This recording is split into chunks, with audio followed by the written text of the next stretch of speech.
Hey there, I'm Mr. Terry. I'm a history teacher. Welcome back to another History Teacher Reacts video. All right, we've got some new Johnny Harris coming across. This video seems to get more views than usual. It's titled, "The Deep State is Real. Here's Why It Matters." I feel like there's an evolution of Johnny Harris that's been going on over the past few months. The whole meme around the internet forever was that Johnny Harris is this like CIA plant. And yeah, he worked for the government. However, over the past few months, a lot of his videos have been a lot more critical and actually exposing some of the more controversial dealings of the American government.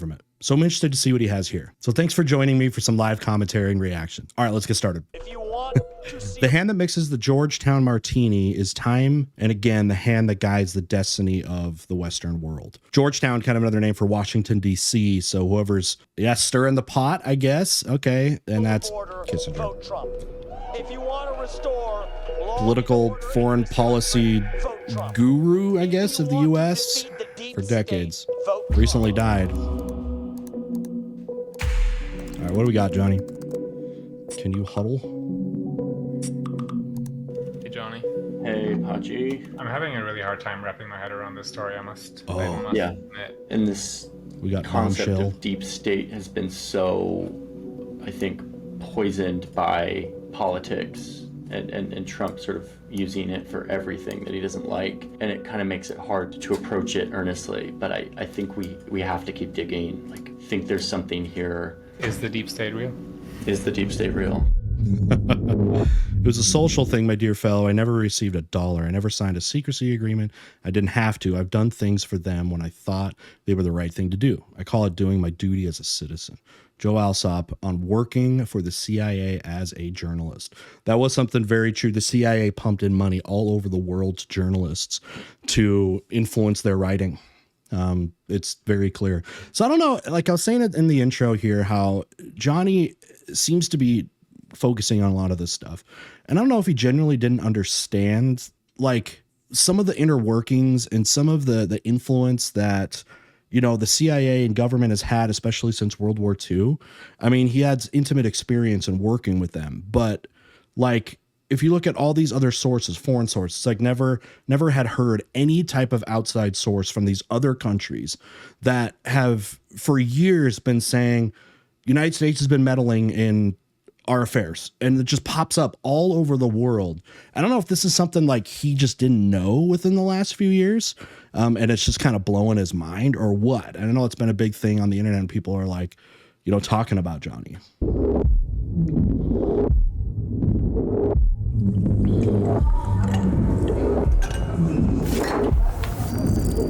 There's this moment in the 60s where you really like see how this actually works, like where power really is. To the height of this moment It's where subtle. the US and the Soviet Union are in this The power of the Cold War was subtle. I don't know if people understand that. It's why it was a Cold War. Just because it was a Cold War doesn't mean major things were happening, but they were under the surface.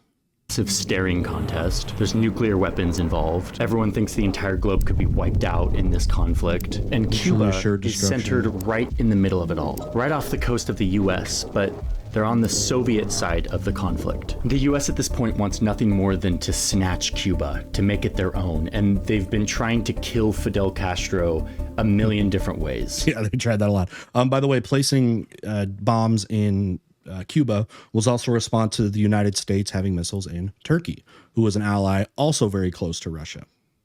They're looking for an excuse to invade. And to push back on all of this, the Soviets actually start shipping nuclear weapons to the island. The US has no idea until one day a spy plane is flying over the island and they snap this wild photo. By the way, this is all in response to the failure of the Bay of Pigs. It is what strengthened the relationship between Fidel Castro and Nikita Khrushchev and the Soviet Union, and showed that aggression there, okay, that the United States was just, it was multiple, there's been multiple attempts. There was multiple attempts to try to take out Fidel Castro, and the Bay of Pigs invasion being the most publicly humiliating. And putting missiles there was also a response to that, of these repeated incursions into Cuba. I mean, it doesn't look like a wild photo, it just looks like a random field in Cuba. But you zoom in and you see canvas tents, trailers, missile launch equipment. I mean, the US government immediately knows what they're looking at here. The And they world's saw the most difference. destructive weapons are actually hiding under these tents, ready to launch, sitting right in the United States backyard, right off their coast. Nuclear war 103 miles away. By the way, you'll notice in my videos, I tend to talk a lot more at the early parts of the videos to set up a lot of things that need to be talked about. What they saw and the difference between those spy plane footage too was, you know, they saw the missiles or whatever, and then when approached or confronted about it, it was said that those missiles were defensive. Right. And they're like, yeah, there's been the Bay of Pigs invasion. There's been this other incursions into Cuba. They're defensive. But then as more photography and more evidence was coming along, it said that those actually did have offensive capabilities, right? To be able to reach, as you can see here, these different ranges for depending on the rocket that can hit almost every American city. Within the past week, unmistakable evidence has established the fact that a series of offensive missile sites is now in preparation on that imprisoned island. It's a crisis, a Cuban missile crisis. And one man in Washington, D.C. suddenly has a really difficult decision to Who's make. barely been in the presidency, by the way, JFK. Everyone around him wants him to invade Cuba, but he's not sure. Okay, but here's the kicker of the What's whole Johnny thing. looking for? Instead of stay at work that night and like figure out this crisis with his advisors, Kennedy gets in a car and travels across town to like a cocktail party. He came here to a house in Georgetown, the home of Joe Alsop, one of the nation's most influential newspaper columnists. It was the eve of nuclear war, and the President of the United States kept his dinner date in Georgetown. And the reason why is because at that party were the people he trusted, the people who really had power Inner circle, in right? Washington during that time. Everyone's got an Most of inner them lived circle. here in this neighborhood, many of them side by side, all within a few blocks. William Colby, the Far East chief of the CIA. He would later become the director of the agency. Chip Bolin, a former ambassador to the Soviet Union. Alan Dulles, who, boy, Alan Dulles, where to Dulles. even start? He's the CIA's longest running director, and he lived right here in Georgetown. I've been learning a lot about the Dulles brothers recently. So there's these two brothers, right? One of them heads the CIA, and then the other one's the secretary. And they could basically work together.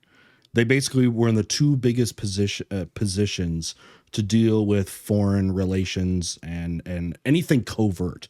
The Dulles brothers were able to do that. Frank Wiesner, one of the founding officers of the CIA. He lived just 6 blocks away. Felix Frankfurter, a Supreme Court justice, just a couple minutes walk away. And Kennedy himself had a house in this neighborhood. The reason JFK kept his date in Georgetown that night Well, look was at the because people this is where power in Washington was. On the That other is like side going of to town work. from the Capitol building, the seat of American democracy. The decisions were being made here by unelected men who had an immense amount of secret power. They're appointees. So many positions are appointed These were by the powerful the men president, who right? were not elected or accountable. And at this point, they had become drunk on the worst kind of power, the secret sort of power that corrupts, the kind of power that our founders sought to check and balance with all of their founding documents. But, and naturally, so the people you're going to point, right? If you got the Dulles brothers, you got a guy where you're going to have the head of the CIA, brother's going to be the head of Secretary of State. But then all these other appointees, that's going to be your inner circle, right? Those are the people that you're going to trust. They're not necessarily leftovers, of other people, but you can appoint these guys, right? That's how one of the big powers of the executive branch. Here in Georgetown, it had moved beyond anything the designers of the country could have predicted, into a shadowy, separate part of our government, a deep state. That was actively blackmailing the Congress and working to undermine the President of the United States and being horrifyingly successful at it. Unelected deep state. Some of these guys do last through different presidencies. They go through different ones, and sometimes a president will come in and try to clean house. You know what I mean? And oftentimes that doesn't look that very nicely. If somebody comes in and just wipes out every former position, they see it as tyrannical or something like that. But at the same time, are there people that are going to be from previous appointees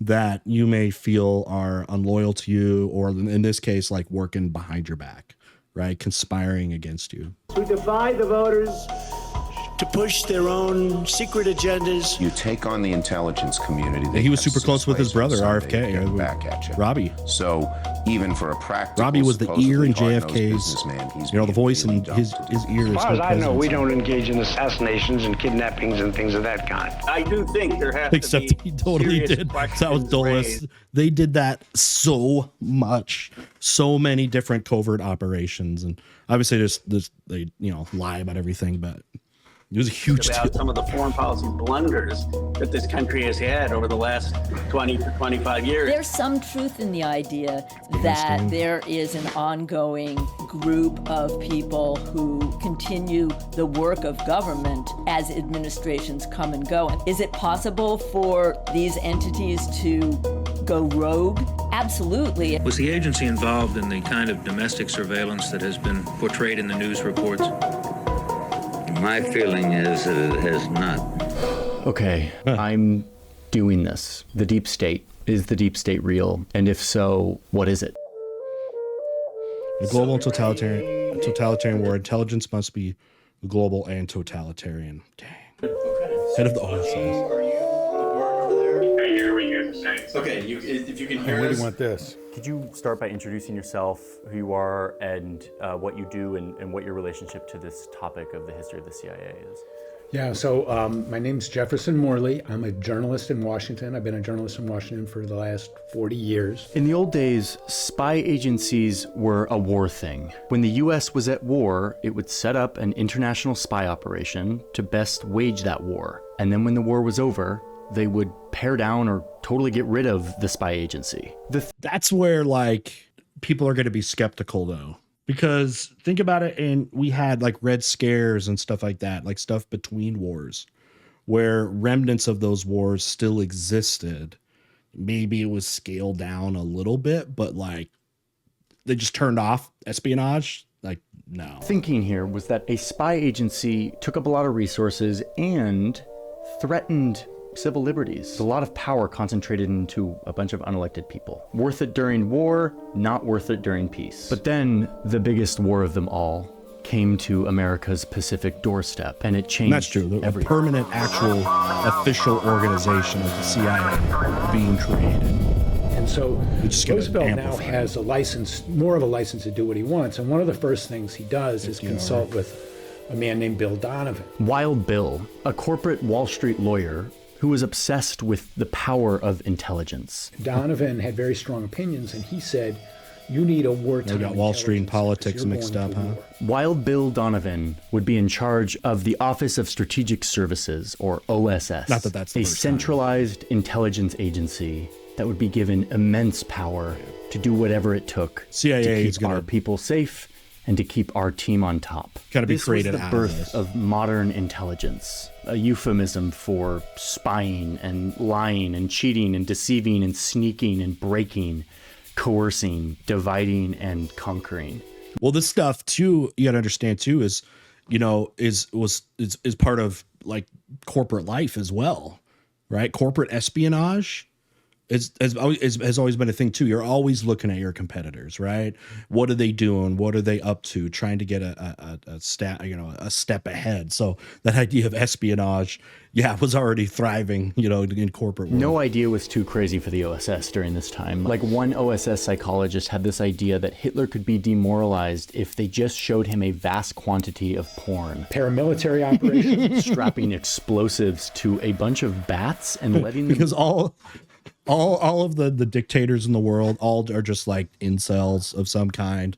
Even if they can get women, they still just it's what's actually fueling them is debauchery. Loose over Tokyo. Guys skiing into Nazi-occupied Norway. Making fake companies, recruiting off Wall Street from all of his old colleagues, bringing in bankers and movie directors, fake radio stations, anything to demoralize, divide, or confuse the enemy. The OSS is the first intelligence agency that the United States ever has. Oh, and one of Wild Bill's favorite things to do was to have parties at his house. Hi.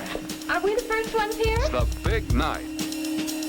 To plan and plot his operations with his friends in Georgetown, a neighborhood in Washington, D.C. that is strikingly beautiful. Here is Bill Donovan's house. It's now worth $17 million. It's beautiful, and this is where he would have a drink and chat with other Washington power brokers. Where people are like, hey, the real conversations aren't happening in the White House, in the Oval Office, or in the chambers of Congress. They're happening in these parties that double as other things, you know. Imagine like this is your party, this is your hobby, and you're like, which Latin American dictator should we take out this time? and then the owner of like United Fruit Company comes in and say, hey, come on over to Guatemala or something, you know. Recruit new agents from American high society, earning the agency the nickname Oh So Social. Pretty clever. Okay, but remember that spy agencies like this were a war thing only, and the war ended in 1945, and the OSS got dissolved. The forces of Germany have surrendered to the United Nations. What do we do with the OSS now that right? we're at peace? And Truman says, we don't want to risk having an American Gestapo. A political police. His meaning, especially in the context of having just defeated the Nazis, was, you know, that's what led our enemy astray. They had a secret intelligence agency, the Gestapo, which wound up enforcing political norms and enforcing tyranny, and we don't want to risk that. Here's Harry Truman doing the right thing. Problem is when there's still enemies out there. So like to them it was the Soviet Union. I don't know if he'll mention it, but so much changed in 1949 when the Soviets detonate their atomic bomb, and it's very clear that ideas and things were brought over to the US from the United States. It was espionage going on. That like vulnerability, I feel like just is going to ramp things up. Then you're going to get that. Then you're going to get the KGB, which in a lot of ways was actually a lot better than the CIA, especially at intelligence stuff. Maybe not as much as some of the coups that the CIA was involved, but just like straight up intelligence and infiltration. Holy cow, the KGB was... The OSS can no longer exist. Incredible at it. Truman was freaked out. He's like, this was really great to help us win the war, but this is way too much power in the hands of unelected officials holding secret information. But it was kind of too late. Putting the genie back in the bottle would prove to be an impossible task. Secrecy keeps mistakes secret. Secrecy is a disease. It causes a hardening of the arteries of the mind. Sarah Moynihan. 4 blocks from each other in Georgetown. Yeah, it's very significant because they're the product of this wartime culture. This is one party that just has to turn out right. Here is target number 1 for the Reds. And who's in the bullseye? You are. So there was a brief moment after World War II when the Cold War didn't exist. By the way, for so much of the Cold War, the Soviets were faking how many missiles they probably had. It was probably like, it could be like 10% of it. But they would give out these big numbers, and American intelligence would always believe the worst case scenario, right, of having those high numbers there. But then it became a very real thing later in like 70s, and when nuclear production went up, early 80s as well. But then, almost immediately, tension started to rise between these two great empires that had been allies to defeat the Nazis. Oh, the other thing in 49 is the Civil War, the Chinese Civil War, with Mao winning out. I was skeptical of each other. And senators were suddenly declaring that it was impossible to know where war begins and where it ends. The Soviet Union and its agents have destroyed the independence and democratic character of a whole series of nations in Eastern and Central Europe. And this is when all the intel people that had Iron Curtain, OSS, many of them who lived in seen as a Georgetown, defense start of the Soviet calling for Union, the resurrection of the OSS, Western a invasions. centralized intelligence agency that we can use to fight this new global war with the Soviet Union. But no, say a bunch of other lawmakers, the Constitution wasn't designed for us to put so much power in the hands of men who are doing secret things. Doing this will result in a police state run by power-grabbing bureaucrats. See, the existence of atomic weapons is what's changing everything. Everything that was seen as traditional ways of dealing with enemy countries and all that is thrown out the window with mutually assured destruction, right? War was changing. World War II didn't end. It changed into something else. Because now that nuclear weapons are a thing, the traditional type of way that you pressure people is gone. So war changed from the battlefield into the underground, into secrecy, into espionage, right? It changed. World War II in a lot of ways never ended. Too much power to military Changed because it leaders had and their to. insatiable appetite for more money, for more men, and more power, whatever the cost to democracy. Truman's mind changed. And what changed Truman's mind was the growing confrontation with the Soviet Union. And soon the papers were signed and a new agency was formed, the Central Intelligence Agency, the CIA. When Truman signs the National Security Act, he says, we have to be careful that we don't have an American Gestapo. So that thought is still on his mind. The CIA was the big, shiny new weapon of the United States in the Cold War. And their mission was to, quote, gain and distribute intelligence and to perform, quote, other functions and duties related to intelligence affecting national security. It's What so does vague. that mean? That's so Everybody vague. knew what that language meant. Everybody knew that was, and we just weren't going to talk about it because we didn't want to write it down on paper. Like, what do they do with this vague mandate of national security? Oh boy, they go to town.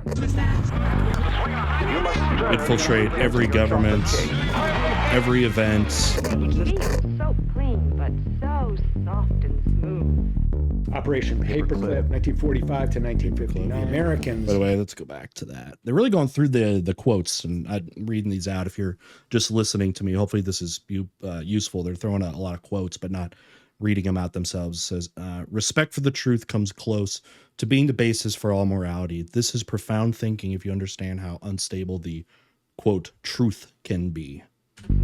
Frank Herbert, Dune. Operation Paperclip, 1945 to 1959. A lot of parallels. Americans wanted Dune to written get around those this time? Nazi rocket scientists on their side so that they could develop their own rocket capacity. James Angleton, for example, protects a general under Hitler.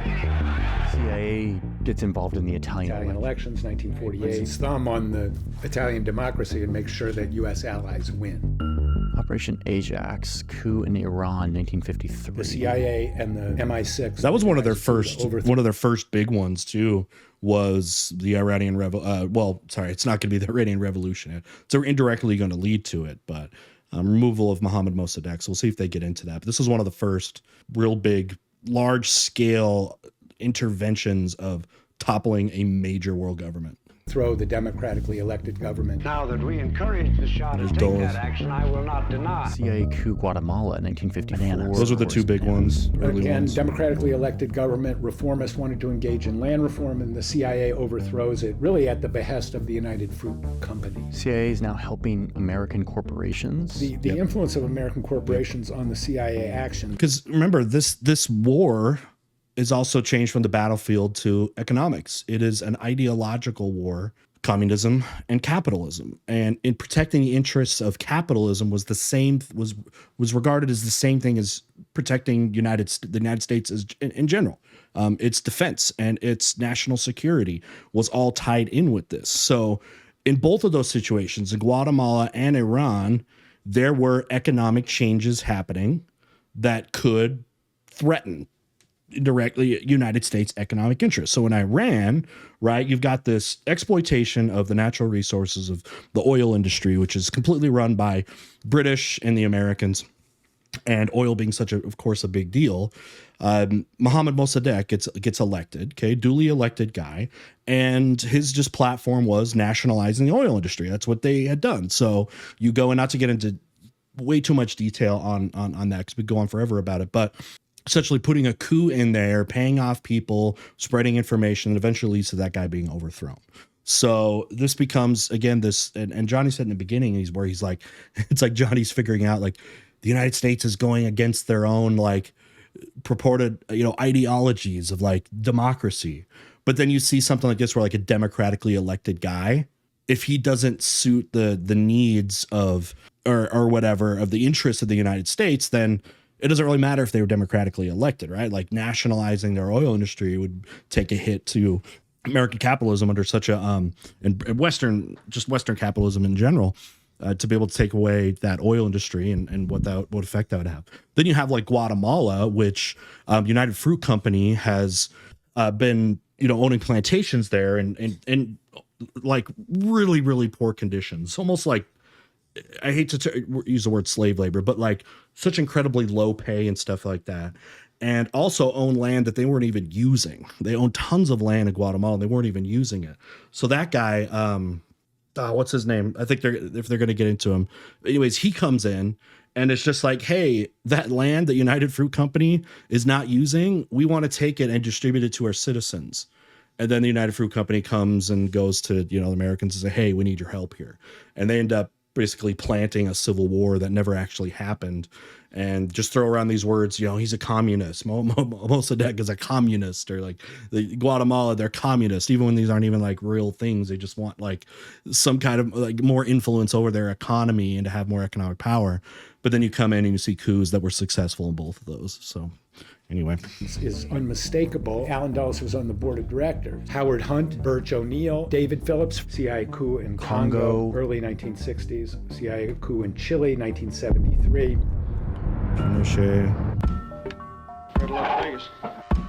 The assassination operation against... And by the way, in both of those scenarios, in Guatemala and Iran, you have to look into the specific styles and ways that they lead to these overthrows. But then what would happen is somebody would replace those guys, and lo and behold, they were very much pro-American interests. You got the Shah of Iran, who was very Western motivated and very tied with the West in Iran. And then I forgot the Guatemalan guy who comes in and is going to be working tighter with the United Fruit Company, and all that stuff. So in 1970 is coordinated with Kissinger's office. Thank you. Nice to see you all. Mind control experiments. Kissinger was the public face of all. In 1950, stuff, the CIA launched these other guys were the covert program to develop means of controlling people's MK Ultra is wild. There's a lot more I got to learn about that. Institutions were involved in this kind of LSD research. to people without their permission. Can we develop a truth serum, dosing somebody with LSD 60 times in a week? Psychotics is the big era for that. Operation Shamrock, electronic surveillance, 1945 to 1975. The first warrantless wiretap. You can go deep down a lot of these rabbit holes. Be careful though; you might ruin your brain. Assassination plots. Operation Phoenix. Eventually, Bill Colby, who was later director, admitted that they had killed 20,000 people. Operation Mockingbird, COINTELPRO, Operation Chaos, Watergate, Jim Critchfield, Frank Wiesner, James Angleton, Roosevelt, John Foster Dulles, CIA coup in Indonesia, CIA coup in Greece, CIA involvement in the Guatemalan Civil War. It was a CIA crime spree for war in Afghanistan. There's no other way to describe it. Against Soviet Union in the 80s. So by the 1970s, the CIA is this powerful, well-funded machine of intelligence that is doing a lot of secret things all around the world. They start blackmailing lawmakers to scare them away from investigating them and reining them in. And they do operate completely independent, sometimes even independent of presidents. Some of these plans that have gone down, like look at the Bay of Pigs, that was started before, and the whole planning for it was started before Kennedy was even in office, like during the Eisenhower administration. So some of these, again, they've been operating for a long time, and like sometimes a president will come in and then didn't even know about it. Could have been the vice president, could have been, again, a senator. You come into the presidency and now you have the CIA and you can hear from them and they're like, holy cow, they've been doing stuff and there's plans already and missions already being planned they didn't even know of. These agencies had harmful personal information on lots of people. When I was doing my Angleton book, a guy told me one day when he went to meet Angleton quoted back to him what he had said to his wife in bed the night before. What? And so they had this capacity, and people knew that they had this capacity. The Kennedys knew that J. Edgar Hoover had information about his affairs with various women. Hey, FBI went after civil rights leaders. Hoover was all over Martin Luther King Jr. They started putting out all this stuff that, he's a communist. And again, they'd caught him cheating on his wife, and there's stuff, true to that stuff. But they went so hard on civil rights activists. This kind of knowledge that they had, Angleton and Hoover were masters at using those kind of secrets as leverage. Kennedy had this thing hanging over his head, and he knew Hoover had that on him. And so, he couldn't fire Hoover. And so much of this power you got is concentrated among just a few people, many of them not elected, and many of them living right here along these streets in this neighborhood of Georgetown, living in fancy homes, having fancy cocktail parties, and kind of running the Western world. It's exactly the While drunk. of the founders of the country and the nightmare of President Truman. And 1 month after the assassination of President Kennedy, Harry Truman publishes an article in the Washington Post and says the CIA should be abolished. You know, you see these things happening from exiting presidents more. It's like they're very, complicit. They'll be very complicit to this stuff while they're in term because they feel it's for the best. But as they're leaving, they'll do that. So you have like him, okay, coming out with like, okay, we need to limit intelligence and CIA. But like you could have done that. Like these presidents, they could have done it, right? Like during their presidencies. Look at like Eisenhower, who did so much more covert stuff. When he came in, did even more of it. After Truman, did even more of it. But then at the end of his presidency, he was warning everybody about the military-industrial complex, right? And like how that needs to be eliminated. But like they'll say this stuff as they're leaving and they're not the one in charge because they fear, I don't know if it is like they fear this kind of stuff. If they're not in control of it, they're fearful of this stuff as somebody else is, Wow. And he says it has cast a shadow on the historical reputation of the United States. The man who signed the piece of paper that created the CIA comes out and says he regrets it. Eventually, that's what I'm Americans start to saying. get savvy to the fact that their government is sort of going off the rails.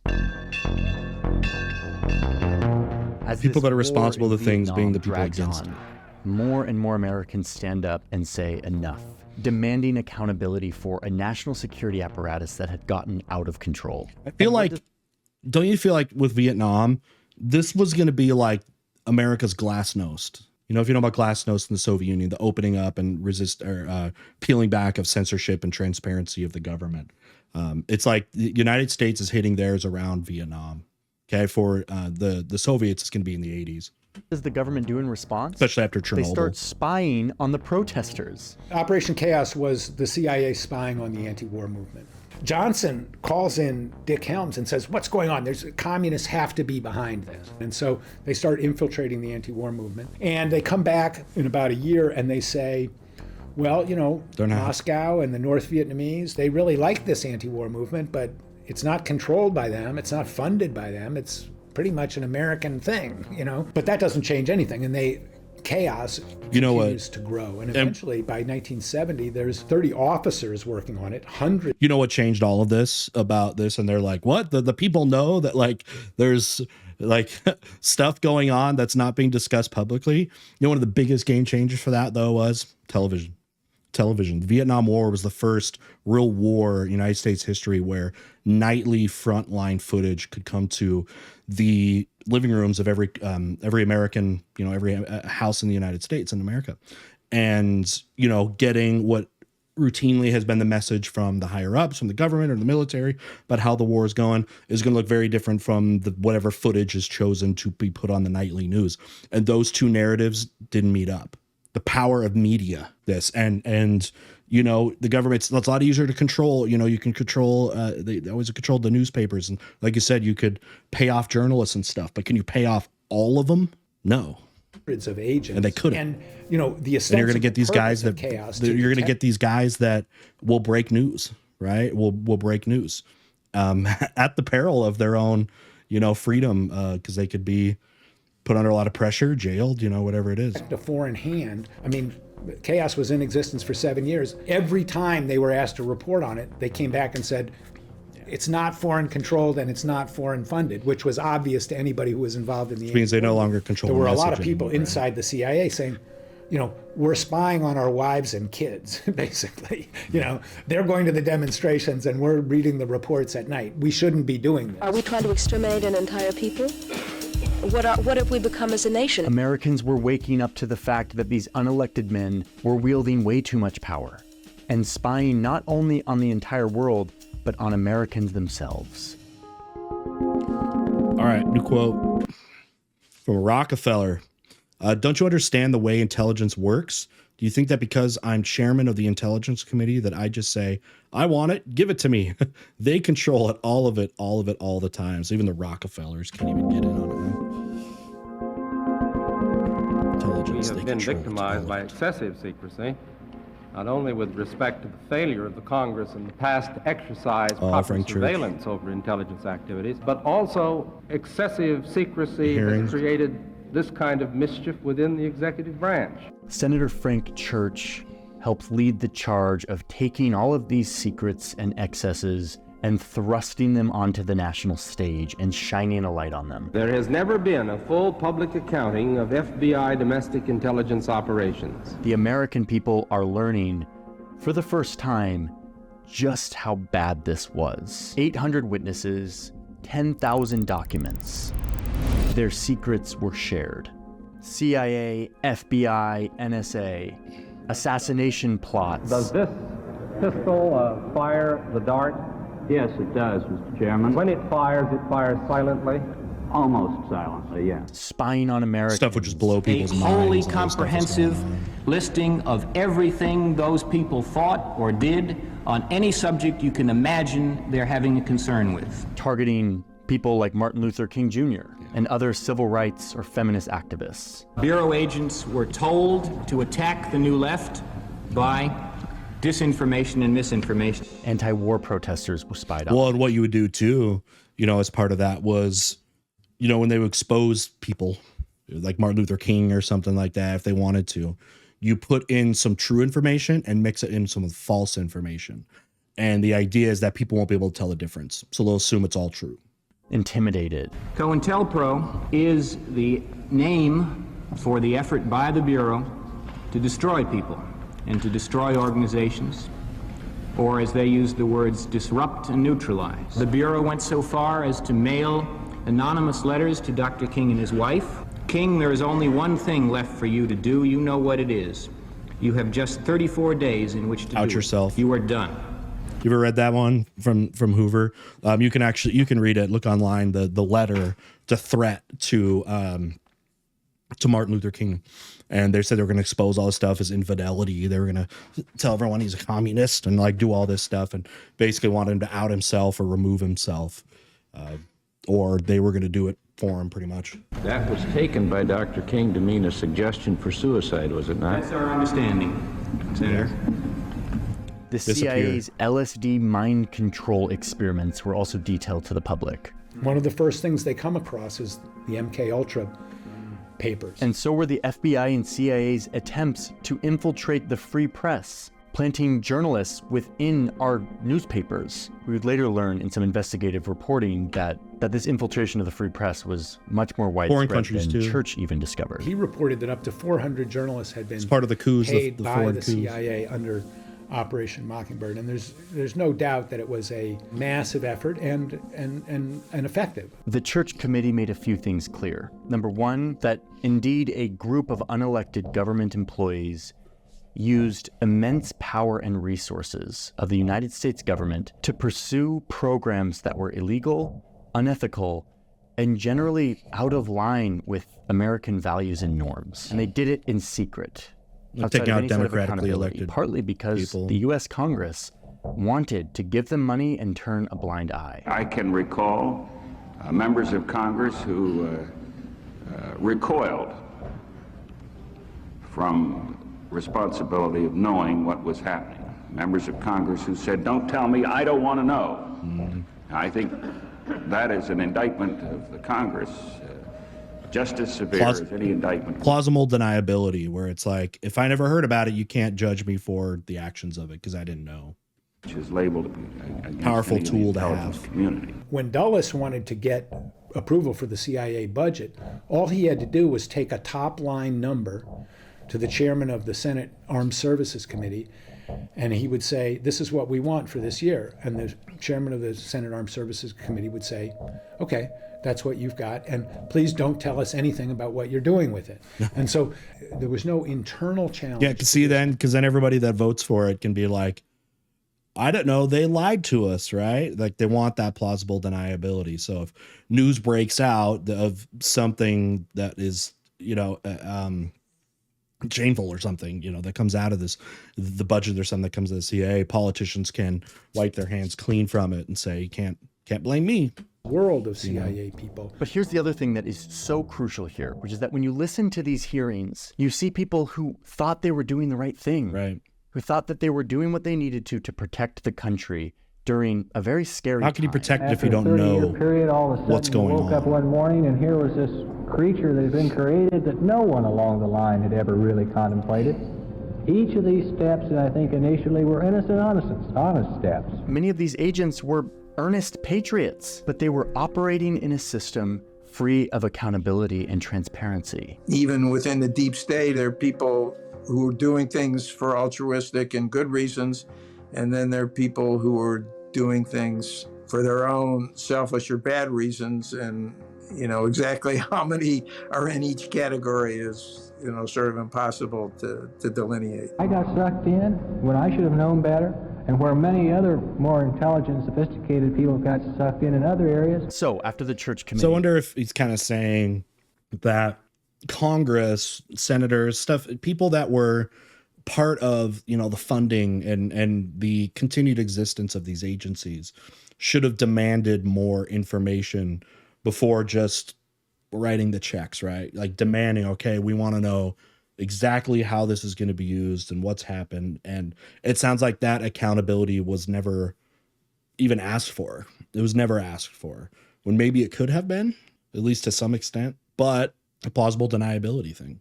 All kinds of new oversight regulations come in. There's new committees formed, there's new regulations, and suddenly the intelligence community now finally has some kind of oversight. The deep state was reined in. Now, they did fight back. Church was undermined and intimidated by these agencies. CIA people, they hated Frank Church. Jim Angleton would go around and say Frank Church was a KGB agent. Dick Helms, that's the easiest thing to do. Kissinger. They couldn't believe that U.S. intelligence was being opened up. On the other hand, Americans were like, oh my God, this is what was being done in our name. But overall, this is a story of American democracy doing what it's supposed to do, rein in the worst impulses of humans with power, and in the process, avoiding disaster, at least for a few decades. One of you is about to be elected. All right, new quote. One CIA official told me, so you're from Congress. What the hell is that to us? You'll be packed up and gone in a couple years and we'll still be here. Yep. Because, a lot of people persist. The leader of the single most... Your term isn't up when your appointer any guiding is principles gone. For exercising this enormous power. We don't work for you. Foreign policy, that'll be my guiding question. 9/11. Our nation's interests. Peace in the Middle East is in our nation's interests. Having a hemisphere that is free for trade. Britney Spears. Has some very, very sketchy details reaching us here at Sky Centre. Important enough to bring to you now. 9/11 changes new era of foreign policy. A new threat. It's like in between, like you have the 90s, right, where it's like end of Cold War, some of that hysteria. You have a decade or so, and then you have, with 9/11, we're going to revamp all of these things of reassessing what should be our level of intelligence and across the planet, and what interactions and how involved should the United States government be all around. It's like all that comes back into the forefront again with this. This is the new threat for the new millennium. Not communists anymore. And a new insert call group here to give power to terrorist professional areas. spies and bureaucrats to keep us safe by doing secret things. And by passing the Patriot Act, we will make America safer while safeguarding Patriot our civil liberties and privacy. And then, of course, new agencies, all with variations on the same name. 9/11 is kind of like a Pearl Harbor. There's this desire, we've been attacked, anything goes, we have to strike back. This is an existential struggle. And that same ethos of the early Cold War, anything goes, that returns big time after 9/11. And the CIA seeks or asserts, without being checked, all sorts of powers that they hadn't asserted before. They implement the torture program. They massively expand. Gave the government way more wiretap, power than it had the kind before. of things that we had seen Angleton Patriot Act. do in chaos. Those exact same techniques are revived and expanded after 9/11, on a very large scale. Taxpayers funneling money into millions of new top secret jobs. Even I shaved my 22 neck, Capitol Johnny. buildings worth of new office space that spring up all around this area where I live to house all Department these of new Homeland secrets. Security. And inside them, waterfalls of new programs, so many weirdly named programs that no one leader could ever hear about, let alone regulate Or keep all of track of, yeah. There's not a whole lot of effective oversight on something that has grown so big and so bushy. and none of which should be known Makes to the sense, public. right? That is, until someone who's worried that history is repeating itself decides to spill the beans. Our breaking news this evening is the identity of the man who sent the Obama administration into defend and explain mode this week. His name is Edward Snowden. He's an American former CIA employee and computer technician. Today he came out as the leaker of classified NSA documents. Snowden, Julian Assange. And we all kind of wonder, what if we actually need this now? So What if these we guys, need if you all don't know, like him and Assange, just again had found access to a lot of government information and was putting it online. WikiLeaks, you ever heard of that? Which was posting a lot of information that had been not made public, classified and stuff like that. And it kind of became this new thing, and people were talking about it. And where do you draw the line between access to information and national security? Right? Is there a line drawn somewhere? And that was debated for years and years and years. How some people would look at these guys like Snowden as heroic people that are helping democracy, but then some people that are saying it's going to be threatening to the United States and can leave the U.S. vulnerable and to attacks or whatever it is. Became very divisive. Dark windows and top secret PowerPoint decks where they design how they're going to spy on us. What if our safety relies on what happens inside of all these buildings? So we keep funding them. But in doing so, we must at least acknowledge what we're doing here. We are trading a portion of our freedom in exchange for a sense of the security. preachy part. And in the process, we're creating and feeding kind of a new branch of our government power. One that operates argument being outside made? of this elegant triangle that the founders constructed to trip up the corrupting forces that run the risk of always possessing men with secret power.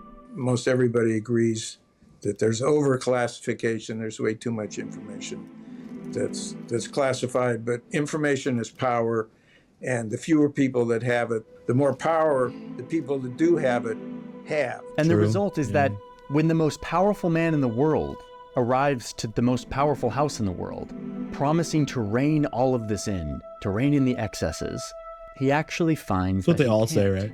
He's not able to change much of it. Instead, he sits there and watches much of the things that he critiqued grow under his Criticizing Obama. The He thing that loved he's supposed Obama. to control, he finds he doesn't have that much control over. These targeted strikes against al-Qaeda terrorists are indeed ethical and just. Secrets keep us safe. Drone program, Secrets man. also degrade this delicate thing that we have called democracy and accountability. That is, until we save ourselves from their everlasting seductive pull. The United States Johnny's must on the not deep adopt dive. The tactics of the enemy. Means are as important as ends. Crisis makes it tempting to ignore the wise restraints that make men free.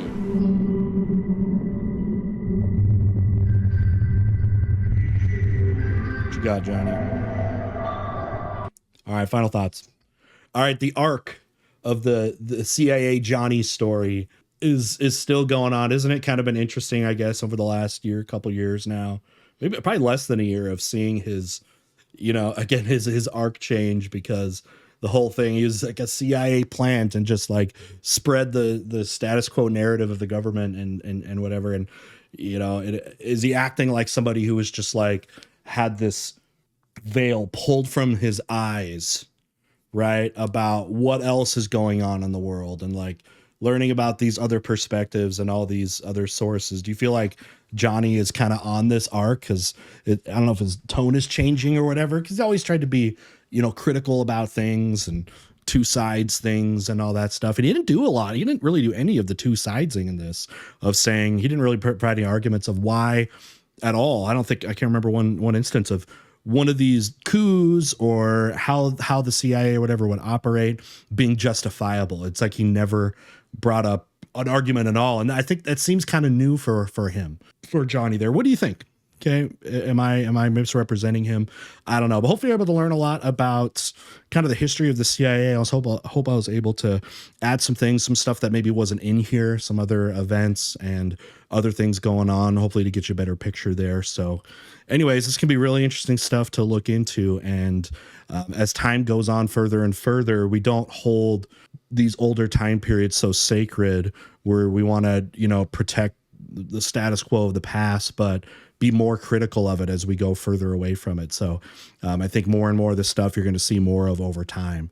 And it's going to be interesting to keep talking about it. So, all right, guys, thanks for hanging out with me. Again, just as we're finishing this up, vote in Historical March Madness. I'll put the link down below. So if you're watching this about around the time, within a week or two of when I posted this video, it should still be active.